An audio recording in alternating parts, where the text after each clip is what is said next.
নমস্কার বন্ধুরা, শুভ সকাল। তোমরা সবাই কেমন আছো? আশা করছি সবাই ভালো আছো, আমিও ভালো আছি। তো আমি আজকে আমার রান্নাঘরে রান্না করব হলো ইলিশ মাছের ভাপা কড়াইতে। তো তোমরা দেখতে থাকো, আশা করি তোমাদের ভালো লাগবে।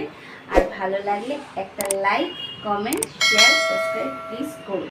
আমার রান্নাঘরে রান্না করব ইলিশ মাছ ভাপা, কিন্তু কড়াইতে সেটা। আর ইলিশ মাছ আমি ভাপা করব যেভাবে, সেটা রান্না করতে আমার লাগবে এখানে উপকরণ হিসাবে আছে সর্ষে পোস্ত, কালো সর্ষে, আর অল্প একটুখানি হাফ চা চামচের মতন পোস্ত নিয়েছি। এটা লাল আর সবুজ কাঁচা লঙ্কা। এখানে একটুখানি টক দই দেবো, এতটা না, আমি 2 চামচ মতন টক দই দেবো। আর হলুদ, নুন আর সর্ষের তেল, আর ফোড়নে আমি একটু কালি জিরা দেব। তো রান্নাটা কিভাবে করি, কেমন করে করি, তোমরা সাথে থাকো। এই দেখো বন্ধুরা, আমি মাছটা ধুয়ে পরিষ্কার করে নিয়েছি। এবার মাছটার মধ্যে এই দেখো আমি সর্ষে 1 চা চামচ, পোস্ত বাটা আর কাঁচা লঙ্কা আর পাকা লঙ্কা দিয়ে আমি বেটে নিয়েছি শিলনোড়াতে, সেটা দিয়ে দিচ্ছি এর মধ্যে।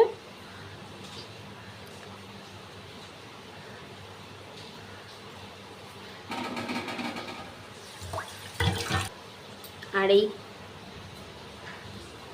বড় চামচের 2 চামচ টক দই,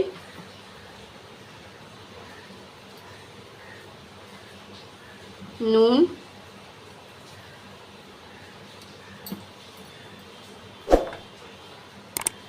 হলুদ 1 চা চামচ আর সর্ষের তেল।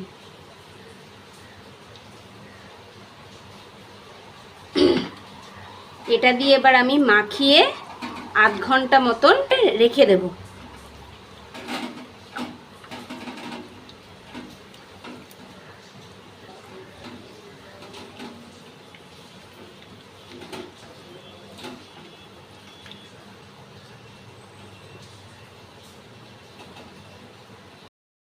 এবার কড়াইয়ের মধ্যে, যেহেতু ওখানে ম্যারিনেশনে আমি তেল দিয়েছি, তো এখানে আর বেশি তেল ব্যবহার করব না, অল্প একটু তেল দিলাম, সর্ষের তেল, ফোড়নটা দেওয়ার জন্য অল্প একটু সর্ষের তেল দিয়েছি।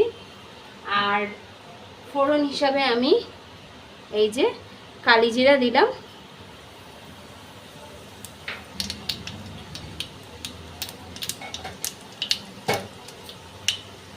এই যে এখানে যে মাখানো ইলিশ মাছটা রয়েছে, সর্ষে, একটু পোস্ত, কাঁচা লঙ্কা, হলুদ, নুন, সর্ষের তেল দিয়ে, তো এটা আধ ঘন্টা আমি রেখে এবার আমি এটাকে কড়াইয়ের মধ্যে দিয়ে দিচ্ছি, দিয়ে আমি ঢেকে দেবো, একটু জল দিই।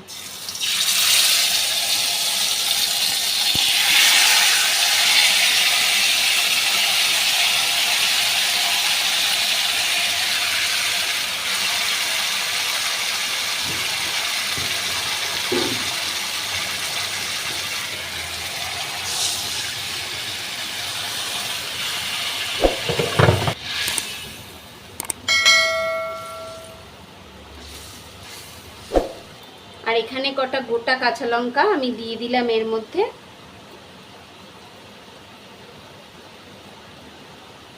এবার আমি এটা ঢেকে দিলাম।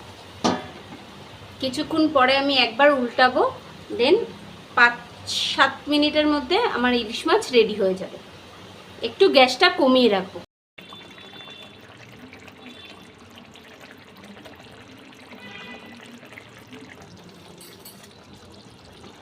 এই দেখো বন্ধুরা, আমি একটু ঢাকনাটা খুলেছি, এবার আমি একবার উল্টে দিচ্ছি। ইলিশ মাছ রান্না করতে বেশি সময় লাগে না, আর একটু মেখে রাখলে তো আরোই সময় লাগে না।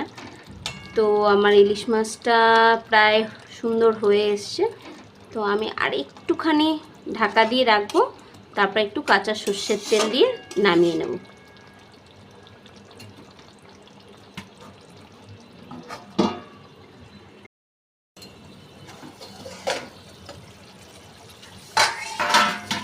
এই দেখো বন্ধুরা, আমার ইলিশ মাছটা রেডি হয়ে গেছে, খুব সুন্দর।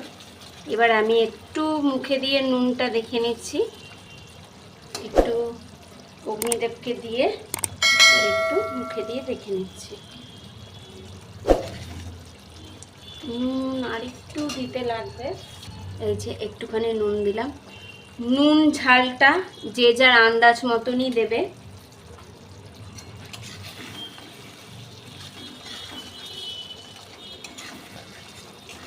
এর উপর থেকে আমি এবার একটু কাঁচা সর্ষের তেল দিয়ে নামিয়ে নেব।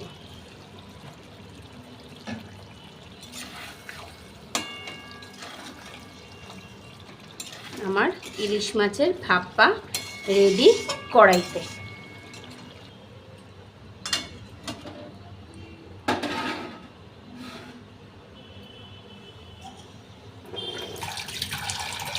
এবার নামিয়ে ফেললাম সার্ভিং বলে।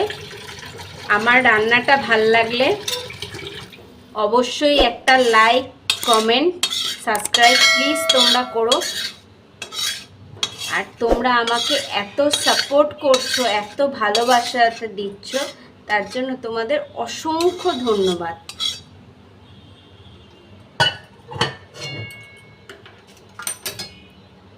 এই দেখো বন্ধুরা, আমার ইলিশ মাছের ভাপা রেডি কড়াইতে।